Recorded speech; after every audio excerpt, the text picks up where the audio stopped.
যখন মেলামেশা করছেন তখন তাই না যে এটা কাটা না কাটা আপনি এই কথা বললেন না, আপনি বলেন যে তখন দেখলে কি হবে, তখন তো কাজ হয়ে গেছে। বলেন আমি ফিজিক্যাল হিন্দু। এখন আমি যদি প্রেম করার আগে শোনেন, প্রেম করার আগে যদি জানতাম হিন্দু, আমি কি আসতে পারি এখানে? বুঝবে না, উনি একটা মুসলমান মেয়ে হয়ে একটা হিন্দু ছেলের সাথে 12 দিন সংসার করছে, ইসলাম থেকে তো ওনাকে একটা শাস্তি দেওয়া উচিত। তখন দেখলে কি হবে? কাজ তো হয়ে গেছে, বোতল ঢুকে গেছে।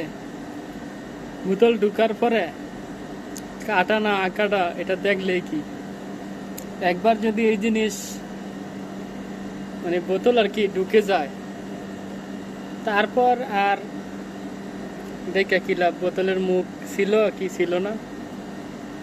এখন এই বোতলের মুখ থাকলেই কি, মুখ না থাকলেই কি? বোতল তো যা হওয়ার, বোতলের কাজ বোতলে করে ফেলাইছে, এখন আর কিছু করার আছে? আসলে ভাই কি কমু, এদের যে নির্লজ্জতা।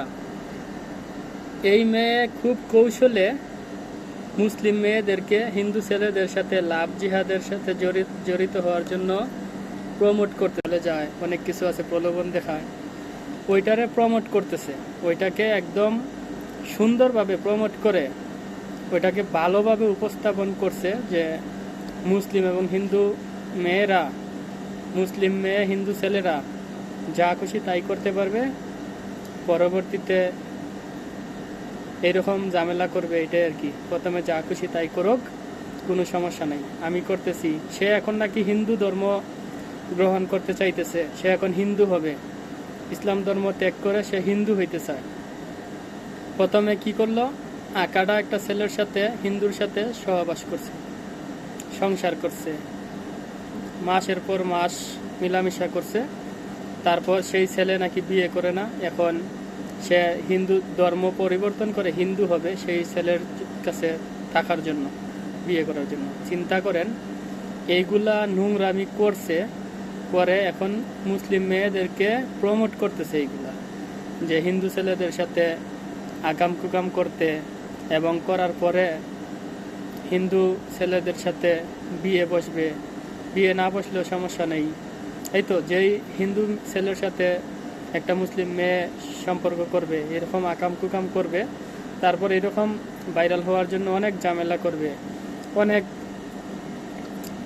এই ভিডিওতে আসবে, অনলাইনে অফলাইনে আসবে। তো এইগুলা করার মানে কি? এগুলা হচ্ছে প্রমোট করতেছে, মুসলিম মেয়েদেরকে প্রমোট করা হচ্ছে যেন হিন্দু ছেলেদের সাথে রিলেশন করে, প্রেম করে, বিয়ের আগে সম্পর্ক করে, তারপর বিয়ে করবে না, এইভাবে বিভিন্নভাবে ভাইরাল হবে। তো এইগুলা হচ্ছে, আপনারা এগুলা থেকে সাবধান থাকবেন। বিশেষ করে বোনদেরকে বলবো, আপনারা হিন্দু এবং অমুসলিমদের কাছ থেকে দূরে থাকবেন। মুসলমান ছেলেদের সাথেও সম্পর্ক করতে যাবেন না, এত সহজে করবেন না। এগুলা তো সম্পূর্ণই আমাদের ধর্মে ইসলামে হারাম। এই হারাম কাজ করতে যাবেন কেন?